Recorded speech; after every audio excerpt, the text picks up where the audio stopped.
আমরা বিএনপির শত্রু না। কথাগুলো খুবই গুরুত্বপূর্ণ, মনোযোগ দিয়ে শুনে যাবেন।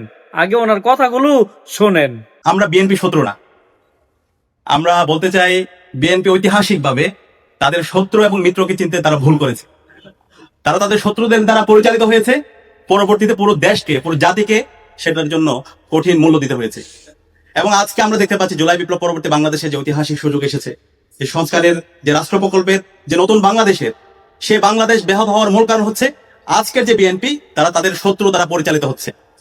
আজকের যে বিএনপি তারা আবার ভারতের প্রেসক্রিপশনে বাংলাদেশ রাষ্ট্র পরিচালনা করতে চায়, তারা আবার শিলংয়ের প্রেসক্রিপশনে বাংলাদেশ পরিচালনা করতে চায়, যেটা পুরো জাতিকে অনেক বেশি হতাশ করছে। তো আমরা বিএনপি অনুরোধ করবো, এখনো সময় আছে, আপনারা সংশোধন হন। আমরা চাই এই জুলাই বিপ্লবকে আপনারা ধারণ করবেন এবং এই জুলাই বিপ্লবের আকাঙ্ক্ষাকে ধারণ করে এই নতুন বাংলাদেশ বিনির্মাণ করবেন। এই শত্রুর প্রেসক্রিপশনে যদি আপনি পরিচালিত না হতেন, তাহলে তো এই রাষ্ট্র সংস্কারের যে অধ্যাদেশগুলো আছে সেগুলো তো বাতিল করার কথা না। গুম প্রতিরোধ ও প্রতিকার যে অধ্যাদেশ, সেটা বাতিলের যৌক্তিকতা আমাদেরকে একটু বলেন। এখন পর্যন্ত বিএনপির ইলিয়াস আলী গুম অবস্থায় আছে।